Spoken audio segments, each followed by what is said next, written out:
Eh bien, c'est le moment de faire un beau roman tous ensemble, le délire collectif de cette fin d'émission. Avant le début de Pantoufles Explosives, nous avons tous écrit un mot sur un papier. Benjamin l'a fait également. Et nous allons tous chacun tirer un papier. Puis, Benjamin va choisir par qui commence notre histoire. Et puis, chacun va la continuer dans le sens des aiguilles d'une montre. Et vous devez glisser le mot tiré au sort. On fait un tour de table. Pendant que j'expliquais les règles, ils ont tous tiré leur mot. Vous n'avez pas votre mot On s'est arrangé entre nous. Vous êtes arrangé entre vous. Très bien. Alors, je vais vous demander vos mots. Gilles. Casquette. Casquette.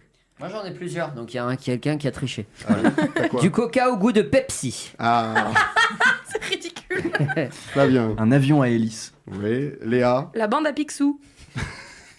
Et moi, j'ai eu tabouret. Tabouré ou taboulé? Tabouret. Tabouret pour s'asseoir. Oui, j'ai compris, merci. caméra. Tabouré.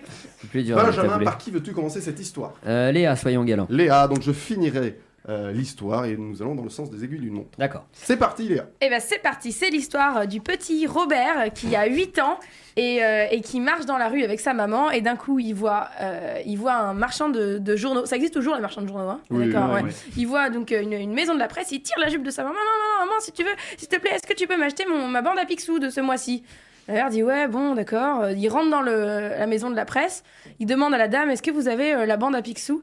Non, on n'a plus la bande à Picsou. Et là, Robert se met à pleurer. Du coup, il sort, il hurle, il fait ma bande à Picsou, je veux la bande à Picsou. Et là, descend du ciel un avion à hélice conduit par Flagada Jones et l'intégrale de la bande à Picsou qui apparaissent devant lui. Son rêve prend réalité. Du coup, ils lui disent viens, monte dans l'avion avec nous. non. C'est un petit peu inquiétant. Et du coup, Robert décide de monter dans l'avion à hélice avec la bande à Picsou. Il monte dans l'avion de la bande à Picsou, il se retrouve devant, aux côtés du pilote, et le pilote d'un coup a un malaise.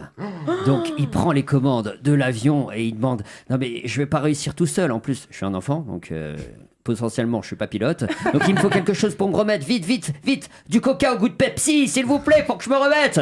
Et il arrive à sauver l'avion in extremis, mais il lui manque un accessoire pour piloter cet avion, c'est la casquette du pilote. Donc il pique celle de Flagada Jones et à ce moment-là, la fenêtre s'ouvre et la casquette s'envole. Donc du coup, il se retrouve comme un con parce qu'il peut plus du tout piloter l'avion. Flagada Jones est toujours dans les vapes. Donc il se dit bon bah de toute façon, il faut que je m'en sorte. Donc on va sauter en parachute. Donc il va prendre Flagada Jones avec lui. Manque de bol, il y a qu'un parachute. Donc il le prend et il saute.